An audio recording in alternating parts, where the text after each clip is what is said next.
नमस्कार। मैं वीके शास्त्री अपने चैनल के माध्यम से आप सभी दर्शकों का बहुत बहुत स्वागत करता हूं। स्वास्थ्य खराब होने के कारण विगत 15 दिनों में मैं आपकी कोई सेवा नहीं कर पाया। अब सूर्यदेव के उत्तरायण में आने के बाद स्वास्थ्य में सुधार देखने को मिल रहा है और मैं प्रयास करूंगा कि निरंतर आपकी सेवा करता रहूं। सबसे पहले आप सभी दर्शकों को नूतन वर्ष 2024 की बहुत बहुत शुभकामनाएं। आप स्वस्थ रहें, जीवन की सभी खुशियां आपको प्राप्त हों, आपकी सुख संपदा समृद्धि में वृद्धि हो और पिछले समय से जिन कष्टों से आप जूझ रहे थे आप उससे बाहर निकलें, यही मेरी प्रार्थना है ईश्वर से। और इसी कामना के साथ मैं इस वीडियो की शुरुआत कर रहा हूँ। 15 जनवरी से 13 फरवरी 2024 के बीच का जो गोचर काल है वो मीन राशि के जातकों के लिए बहुत बड़े बदलाव की सूचना लेकर आ रहा है, क्योंकि इस गोचर काल में 7 बड़े बदलाव ग्रहों का आपको देखने को मिलेगा। और सबसे महत्वपूर्ण बात यह है कि आपके जीवन में शनि की 7.5 का प्रथम चरण गतिमान है और प्रथम चरण में कष्ट ही मिलते हैं, लेकिन अब वो समय आ चुका है जबकि आपको शनिदेव शुभ फल प्रदान करेंगे, कष्टों से आपको राहत मिलेगी। और इसके अलावा ग्रहों के राजाधिराज सूर्यदेव 15 जनवरी को प्रातः 3:08 पर राशि परिवर्तन कर चुके हैं, दक्षिणायन से उत्तरायण में आ चुके हैं। सूर्य का उत्तरायण में आना कितना शुभ और महत्वपूर्ण है आप इसी बात से समझ सकते हैं कि महाभारत काल में भीष्म पितामह ने जब तक सूर्य दक्षिणायन में थे अपने प्राण नहीं त्यागे, और जब सूर्य उत्तरायण में आए तभी उन्होंने अपने प्राण त्याग दिए, क्योंकि सूर्य के उत्तरायण में आते ही सभी शुभ और मांगलिक कार्यों की शुरुआत हो जाती है। इसके अलावा इस गोचर काल में सभी ग्रह मार्गी अवस्था में गोचर कर रहे हैं और डबल त्रिग्रही योग बन रहा है। तो इस वीडियो में हम बात करेंगे ग्रहों के उन बड़े बदलावों के बारे में और उसका आपके जीवन पर पड़ने वाले प्रभाव के बारे में। साथ ही चर्चा करेंगे कि आपका स्वास्थ्य कैसा रहेगा, शिक्षा, नौकरी, प्रेम संबंधों को लेकर, संतान सुख, पारिवारिक सुख की स्थिति कैसी रहेगी, धन की स्थिति, व्यापार कारोबार की स्थिति कैसी रहेगी, शेयर मार्केट, स्टॉक मार्केट, क्या क्या बड़े लाभ आपको मिलने वाले हैं और क्या क्या सावधानियां आपको रखनी है, इन सभी बातों पर विस्तार से चर्चा करेंगे।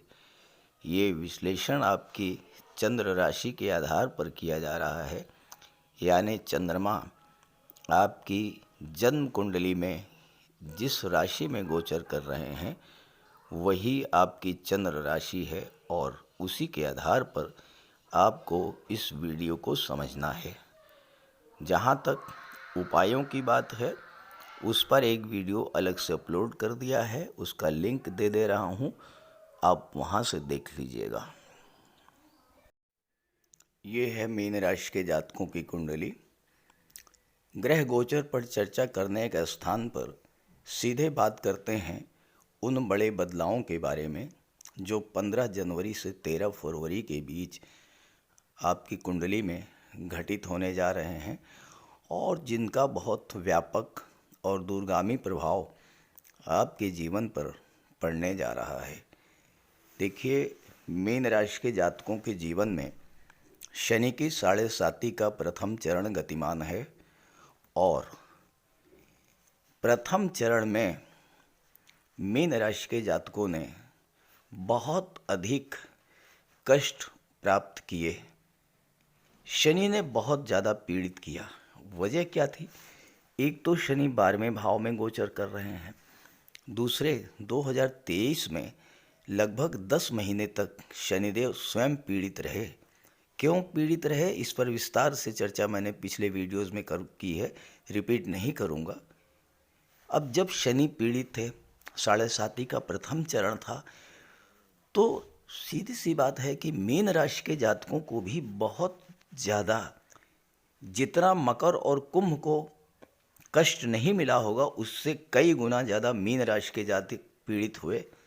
क्योंकि 12वें भाव में शनि और 12वां भाव खर्चों का, दशम एकादश के स्वामी जो कि लाभ का भाव होता है, इनकम का भाव होता है, तो ना तो आपकी इनकम हुई और खर्चे चौगुने हो गए, फालतू के खर्चे। आपकी आय में तो कमी हुई, इनकम के सोर्स आपके ख़त्म होते गए और खर्चे बढ़ते गए और फालतू के खर्चे। क्योंकि 12वां भाव जो होता है अस्पताल का होता है, कोर्ट कचहरी का होता है, तो बिला वजह आपको कोर्ट कचहरी अस्पताल के चक्कर लगाने पड़े होंगे।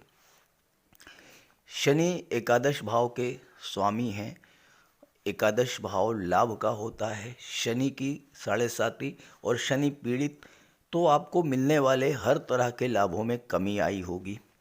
अब शनि की दृष्टि धन भाव पर पड़ी तो धन का संचय का तो कोई प्रश्न ही नहीं पैदा होता। हाँ, परिवार के बीच में बिखराव और कलह की स्थिति जरूर बनी होगी। शनि की दृष्टि छठे भाव पर पड़ी तो आपको कर्ज ने परेशान किया। आपने कोई लोन लिया था, आप उसे चुकता नहीं कर पाए और उससे आप परेशान हुए। शत्रुता बिला वजह की बढ़ी और स्वास्थ्य तो निश्चित रूप से आपका खराब हुआ ही हुआ होगा। शनिजन्य रोग, अर्थराइटिस, जोड़ों का दर्द, घुटनों का दर्द, ये सब समस्याएं आपको लगातार पीड़ित करती रहीं। और भाग्य भाव पर भी, अष्टम भाव पर देखिए, 7वीं दृष्टि छठे भाव, 8वीं, 9वीं, 10वीं, भाग्य भाव पर शनि की दृष्टि पड़ी। भाग्य ने साथ नहीं दिया। जब भाग्य ने साथ नहीं दिया तो आपके कार्य बनते बनते बिगड़ गए होंगे। ये तो स्थिति रही आपकी पिछले वर्ष 2023 में, और ऐसा हुआ होगा। आप कमेंट करके ज़रूर बताइएगा। अब क्या स्थिति बन रही है? अब जो स्थिति बन रही है उसमें एक तो गुरु का, राहु का चांडाल दोष समाप्त हो चुका है। अब राहु आपके लग्न में आ चुके हैं। शनि 12वें भाव में ही है, लेकिन शनि राहु के नक्षत्र शतभिषा में गोचर कर रहे हैं। शनि और राहु के मित्र हैं शुक्र, जो कि आपकी कुंडली के दशम भाव में गोचर कर रहे हैं और पराक्रम भाव के और अष्टम भाव के स्वामी होकर के दशम में गोचर कर रहे हैं। शुक्र का गोचर शनि के नक्षत्र अनुराधा में हो रहा है। अब आप देखिए, शनि, राहु और शुक्र, ये 3 ग्रह बहुत अधिक प्रभाव डालेंगे 15 जनवरी से 13 फरवरी के बीच और बहुत अच्छा रिजल्ट देंगे। अब क्यों? क्योंकि शनि से दूसरे भाव पर राहु हैं। शनि को बल किसका मिल रहा है? राहु का। शनि राहु के नक्षत्र में है, शुक्र शनि के नक्षत्र में है। शुक्र को शनि का बल मिल रहा है। शुक्र, शनि, राहु तीनों ग्रह ऐसे हैं जो एक दूसरे के परम मित्र हैं। और जब 3 ग्रह आपकी कुंडली में मजबूत स्थिति में हों तो फिर जीवन की समस्याएं समाप्त होना शुरू हो जाएंगी और आपको लाभ मिलना शुरू हो जाएगा। अब देखिए क्या होगा। आपके राशि के स्वामी देवगुरु बृहस्पति हैं और यहाँ लग्न में राहु बैठे हुए हैं।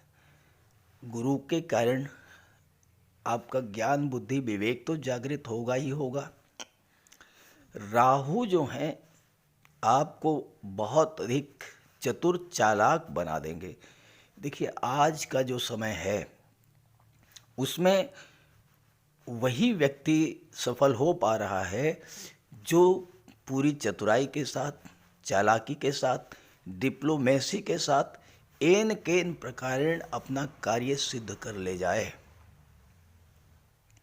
राहु आपके लग्न में बैठकर यही कर रहे हैं और शनि राहु के माध्यम से आपको लाभ प्रदान करेंगे, ये समझ लीजिए, क्योंकि शनि राहु के नक्षत्र में गोचर कर रहे हैं। अब समझते हैं कि क्या क्या लाभ आपको मिलेगा। अब देखिए आपके राशि के स्वामी देवगुरु बृहस्पति धन के भाव में बैठे हैं, अपने मित्र मंगल की राशि में। और मंगल कहाँ बैठे हैं? दशम भाव में, जहाँ के मंगल दिग्बली होते हैं। और 5 फरवरी को मंगल एकादश में आ जाएंगे लाभ के भाव में। इस समय आपको अपने कार्य क्षेत्र से प्रचुर मात्रा में धन की प्राप्ति होने जा रही है। आपकी जो आर्थिक समस्याएं वो समाप्त होंगी और 5 फरवरी के बाद तो स्थिति और भी अच्छी हो जाएगी। क्यों होगी? क्योंकि मंगल जो हैं आपकी कुंडली में भाग्य के स्वामी हैं। गुरु मंगल की राशि में है, गुरु मंगल के मित्र हैं। तो भाग्य का स्वामी जब कर्म के भाव में गोचर करे, भाग्य का स्वामी जब लाभ के भाव में गोचर करे, तो कैसे नहीं कार्य में उन्नति हो, कैसे नहीं आपको लाभ मिले। हर तरह का लाभ मिलेगा, हर तरह की सफलता मिलेगी। फाइनेंशियल क्राइसिस से आप बाहर आएंगे, स्वास्थ्य में सुधार होगा और जो कर्ज वगैरह आपने लिया है उसके चुकाने की भी स्थिति बनेगी। अब राहु की बात कर लें। गुरु की राशि में है, राहु से दूसरे भाव में गुरु हैं, तो राहु को गुरु का बल मिल रहा है। आप ये समझें कि इस समय राहु गुरु के जैसा ही फल देंगे, लेकिन कई गुना बढ़ा करके, क्योंकि राहु की कोई लिमिट नहीं होती है, अनलिमिटेड रिजल्ट देते हैं। तो इस समय जो है लग्न में बैठे हैं, इस पर तो बात हो गई। पंचम पर दृष्टि डालेंगे, छात्रों को अचानक से सफलता मिलेगी, संतान प्राप्ति का योग बनेगा। संतान के साथ आपके रिलेशंस अगर किसी वजह से ख़राब हो चुके थे, उन रिलेशंस में सुधार आएगा। और राहु एक ऐसे ग्रह हैं जो जिस भाव में होते हैं, जिस भाव पर दृष्टि डालते हैं, उस भाव की चीज़ों से लगाव बहुत अधिक बढ़ा देते हैं। डीप अफेक्शन के कारक हैं केतु डिटैचमेंट के, राहु अटैचमेंट के। तो पंचम भाव की चीज़ों से लगाव बढ़ेगा, संतान से प्रेम बढ़ेगा, संतान के लिए आप कुछ करेंगे, लव रिलेशंस में प्रगाढ़ता आएगी, नए रिश्ते भी बनेंगे और पुराने रिश्ते इतने मजबूत होंगे कि वो मैरिज में कन्वर्ट। अचानक से आपका कोई नया रिलेशन बनेगा, कोई नया प्रपोजल आपके सामने आएगा, अचानक से आपके विवाह का योग बनेगा। क्योंकि राहु जो कुछ भी करते हैं ऑल ऑफ सडन करते हैं, अचानक। राहु की दृष्टि सप्तम भाव पर पड़ेगी, राहु की दृष्टि नवम भाव पर पड़ेगी और राहु बिल्कुल गुरु के जैसा फल देंगे। गुरु भाग्य के कारक होते हैं। यहाँ पर राहु अचानक से आपके भाग्य को बूस्ट अप करेंगे, आपका भाग्य साथ देना शुरू हो जाएगा, जो कार्य बिगड़ गए थे बनना शुरू हो जाएगा। विवाह का बहुत अच्छा रिश्ता आपको अचानक से प्राप्त होगा और शुक्र चूँकि राहु के मित्र हैं, अष्टम के स्वामी हैं, इस समय आपके लिए ससुराल पक्ष से बहुत बड़ा लाभ मिलने का योग है। राहु विदेश के कारक हैं। शनि राहु के नक्षत्र में हैं। इस समय विदेश जाने का आपका सपना पूरा होगा, क्योंकि राहु की दृष्टि व्यापार के भाव पर पड़ रही है और शनि 12वें में है। इस समय विदेशी व्यापार से आपको विशेष लाभ प्राप्त होने का योग बन रहा है। अंत में बात करते हैं ग्रहों के राजाधिराज भगवान भुवन भास्कर सूर्य देव के बारे में। सूर्य देव लाभ के भाव में गोचर कर रहे हैं और आपके राशि के स्वामी देवगुरु के परम मित्र हैं। सूर्यदेव मीन राशि के जातकों के लिए कारक होते हैं। अब यहाँ देखिए कि सूर्य की दृष्टि पड़ रही है पंचम पर और सूर्य छठे के स्वामी होकर लाभ के भाव में बैठे हैं। सूर्य क्या है? सूर्य राजा हैं। शासन, प्रशासन, राजनीति, सरकारी नौकरी, उच्च पद, मान सम्मान, स्टेटस, इन सब के कारक होते हैं सूर्य। तो आपको इन सब चीज़ों का लाभ प्राप्त करा देंगे। धन तो मिलेगा ही, जब आपके पास स्टेटस होगा, ऊंचा पद होगा, नेम फेम होगा, तो पैसा तो पीछे पीछे भागेगा। अब यहाँ छात्रों के लिए और आपकी संतान के लिए सूर्य की दृष्टि बहुत महत्वपूर्ण है, क्योंकि छठे के स्वामी हैं। छठा नौकरी का होता है और सूर्य सरकारी नौकरी के कारक हैं। इस समय अगर आपने प्रयास किया, पूरा एफर्ट किया, तो सरकारी नौकरी का प्रबल योग भी बनता है। अब जहाँ तक सावधानियों की बात है, 5 फरवरी तक मंगल आपकी कुंडली के दशम में गोचर करेंगे और मंगल की 8वीं दृष्टि 5वें भाव पर पड़ेगी। तो गर्भवती माताओं को विशेष सावधानी बरतनी होगी। और दूसरी बात, जब 5 फरवरी को मंगल एकादश में जाएंगे तो मंगल की अष्टम दृष्टि छठे भाव पर पड़ेगी। भूल करके भी आप किसी को पैसा उधार मत दीजिएगा, पैसा डूब जाएगा। तो इन सावधानियों का ध्यान रखें। और इसके अलावा आपके लिए 15 जनवरी से 13 फरवरी का समय 7.5 में राहत देने वाला और बहुत बड़ा लाभ देने वाला होगा। तो इसका लाभ उठाएं। नमस्कार।